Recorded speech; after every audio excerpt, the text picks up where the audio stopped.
Nico? ¿Cómo andan? Disculpen la demora. No hay ningún problema. Ni drama. Y bueno, Nico, todo tuyo. Seguramente tenés mucho para contarnos sobre el Ecuador. Sí, hace 15 días cuando hablábamos de Perú, hablábamos de la situación compleja que estaba viviendo el gobierno de Martín Vizcarra, Sí. precisamente por las políticas neoliberales implementadas durante los últimos 30 años y cómo había empezado a generar una cierta podredumbre dentro de la estructura de partidos dentro del Perú. Bueno, ahora no pasó, si bien es diferente la composición, si bien es diferente cómo se da la situación, las políticas neoliberales vuelven a ser las que generan el descontento popular y que lamentablemente en el caso de Ecuador, después de 10 días de protesta, se cobró la vida de 8 personas, producto de la represión.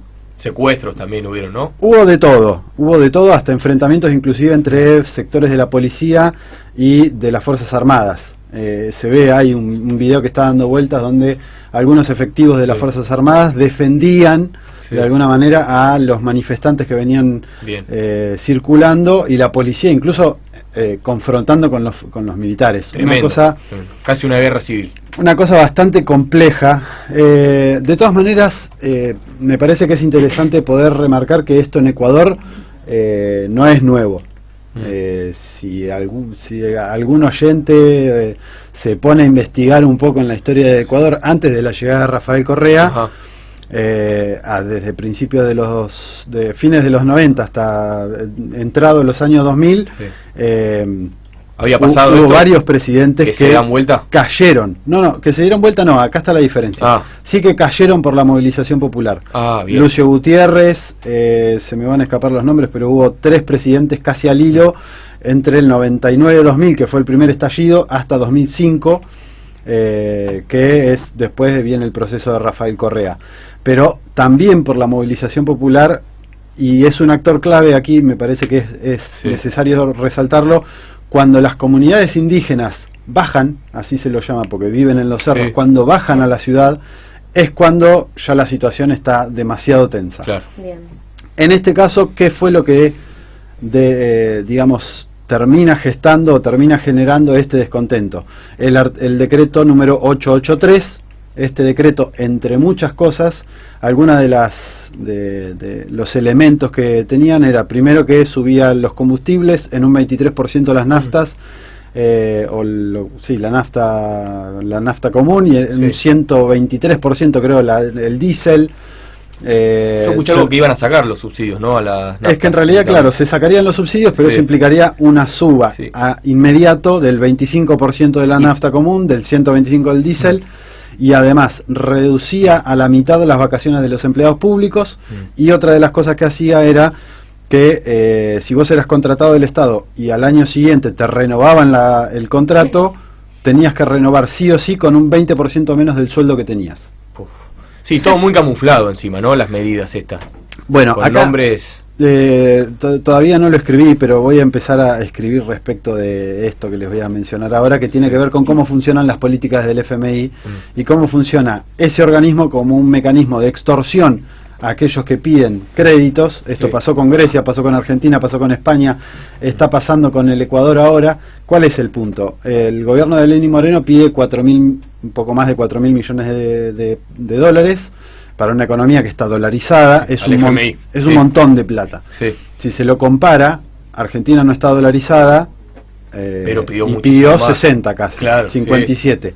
Pero la economía ecuatoriana, al estar dolarizada, esos 4.000 millones es muchísima plata para lo que significa la economía del país. Bueno, ¿qué es lo que sucede? Sucede que esto desmadra la situación, digamos. Ya se venían de un montón de situaciones. Hay que recordar, porque también esto en los medios de comunicación medio como que se ha ocultado. Lenín Moreno fue vicepresidente de Rafael Correa durante 6 años, durante un mandato. Claro. Después fue embajador del Ecuador ante Naciones Unidas, creo que para el organismo que se encarga de las discapacidades y cómo abordarlas, o para las capacidades diferentes en realidad y cómo abordarlas. O sea, no es que desconoció el gobierno de Rafael Correa y desconoció cuál fue la gestión de Rafael Correa. De hecho, Lenín Moreno viene del MIR, del Movimiento de Izquierda Revolucionaria. De hecho, hay una nota muy interesante, no sé si interesante, pero que el título es llamativo, que se llama Lenin versus Lenin, y hace un paralelismo de esta situación. Bueno. Sí. La cuestión es que desde que asume el poder, Lenín Moreno, de la mano de Rafael Correa, casi de inmediato empieza a dar un giro de 180 grados y se empieza a alinear con los Bucaram, los banqueros y los empresarios y sectores de la oligarquía ecuatoriana, y empieza a girar en torno a ese tipo de políticas, o sea, implementa como proyecto de gobierno las políticas del perdedor en realidad, porque la gente cuando vota a Lenín Moreno vota la continuidad de la Revolución Ciudadana que había encabezado Rafael Correa. Exacto. No solamente eso, encarcela a Jorge Glass, que fue su vicepresidente en la fórmula, que fue también el último vicepresidente de Rafael Correa.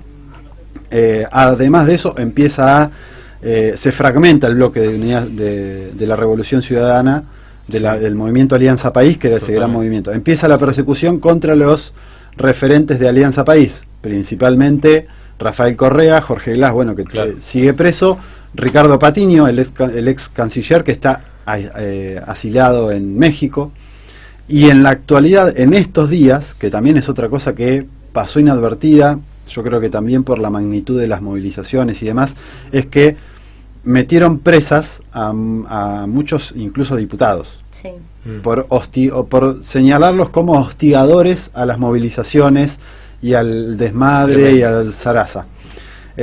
Inclusive Gabriela Rivadeneira, que es una de las más conocidas, es la jefa del bloque de lo que era Alianza País, que visitó la Argentina recientemente, y otros diputados vendrían a ser, o congresistas, están asilados en la Embajada de México. Nico, y justo hablando de esto, el tema de las legislaturas, perdón, los diputados y demás, creo que en Ecuador se había apelado, o se había, aunque sea, puesto en discusión el tema de la reelección indefinida, ¿no? Para Correa.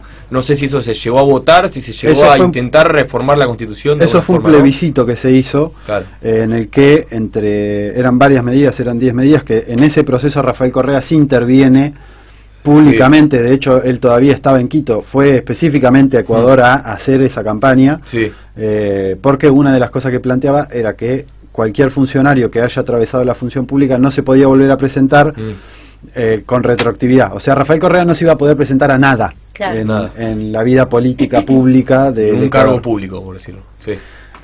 Bueno, además de un montón de cosas que modificaban artículos de la Constitución, digamos, el pasaje desde Lenín Moreno candidato hasta la actualidad fue tornándose cada vez más hacia la derecha, hacia las políticas conservadoras, neoliberales. Lo último fue esta medida del Fondo Monetario, de ir al Fondo Monetario, y como siempre sucede, recurriendo a discursivamente la pesada herencia. La herencia recibida de no sé qué. Es algo que se replica en todos los gobiernos de derecha, que en realidad no era tal, un populismo, ¿no? Que en realidad en el caso ecuatoriano no era tal, porque no era tal la situación de desbarajuste económico. Son, o por lo menos así lo vengo analizando, crisis digamos fomentadas o hacia donde las dirigen las conducciones, aquí en Argentina también con el gobierno de Mauricio Macri, pensando que pueden resolver con eso un montón de otras situaciones. Además tiene que ver con el juego geopolítico y de cómo terminan endeudando a los países para tenerlos como, digamos, agarrados de la correa. Es que, valga la redundancia, es que justamente si uno mira los que son los salarios mínimos en dólares, Ecuador todavía se mantiene como una de las más fuertes. Claro, es que todavía en Ecuador no había llegado el FMI, no habían llegado los pedidos del FMI, que son bajarlo, hacer reforma laboral, hacer reforma previsional, reformar el Estado, achicar el Estado, la política neoliberal. Bueno, la cuestión es que lo que dejó como después de estos 12 días, el 12 de octubre,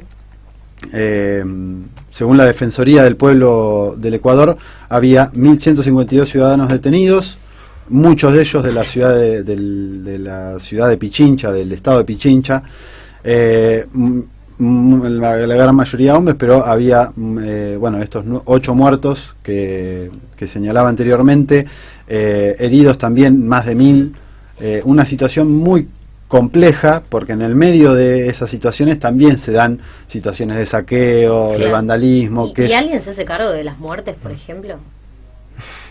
Debería hacerse cargo el Estado. Fueron enfrentamientos, ¿no? Las muertes. Debería, sí, a manos de la policía o de las fuerzas de seguridad del Estado. Gatillo fácil. De seguridad. Un tema similar, quizás, haciendo un paralelismo no tan, pero bueno, sobre todo lo que son muertes civiles en las calles con la época predictadura acá en Argentina, entre el 74 y el 75. Sí, en realidad yo lo asemejaría quizá más al 2001. Al 2001. Al 2001, más ¿no? una insurrección popular que termina, en el caso argentino, terminó con el derrocamiento o con la caída de la renuncia de De la Rúa y la helicóptero. conformación. Exacto. Sí. En el caso ecuatoriano se llevó una mesa de diálogo entre la CONAI, que es la central que nuclea a las comunidades indígenas, y el gobierno.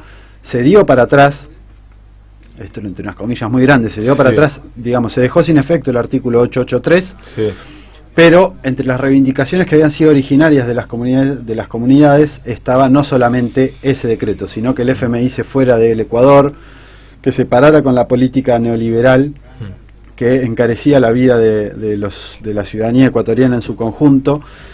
No fue solamente esta central, sino la FUT, que es el Frente Unitario de Trabajadores, también participó, el Frente Popular, hubo diversas organizaciones que participaron de las diferentes marchas. En Quito fue donde más visibilidad tuvo, porque inclusive las comunidades indígenas toman lo que vendría a ser el Congreso. Tremendo.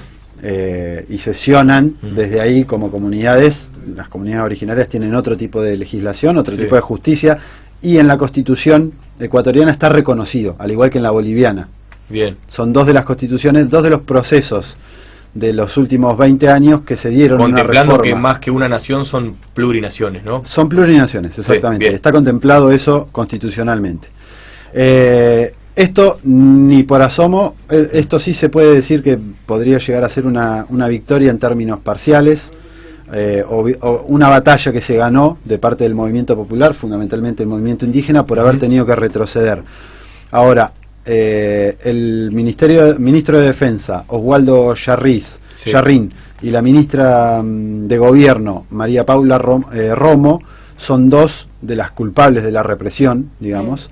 Las comunidades de la CONAI había planteado que querían que los aparten del gobierno. Lenín Moreno se opuso a esa situación. Bien. Lo concreto es una victoria parcial, porque todavía pueden seguir las políticas de ajuste de Lenín Moreno, pueden seguir las políticas represivas. Creo que un hecho histórico en el Ecuador, y creo que en el continente, es que cambió la sede de gobierno, de Quito a Guayaquil.